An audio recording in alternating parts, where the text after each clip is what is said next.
এই সংসারে প্রত্যেক মানুষ এটাই চান যে তিনি যেন ধনবান হন, আর্থিক অবস্থা তার ভালো থাকে, ওনার বাড়িতে লক্ষ্মীর আগমন হয়। কিন্তু সেটা হবে কি করে, সেটাই হলো প্রশ্ন।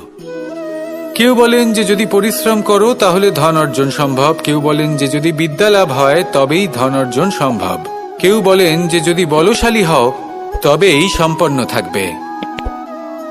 ভালো কথা, যদি তাই হয়ে থাকে, তবে দিনমজুর সারা দিন পরিশ্রম করেন, তিনি কেন ধনী হন না? অনেকজন বিদ্বান মানুষ আছেন এই সংসারে, তারা কেন ধনবান হন না? অনেক সংখ্যক বলশালী ব্যক্তি আছেন, তাদের কাছে ধন নেই কেন? তাদের কেন ধনের অভাব হয়? আবার এমনও কিছু মানুষ আছেন যারা পরিশ্রম করেন, তারা দিনমজুর, কিন্তু তারা ধন অর্জন করতে পারেন।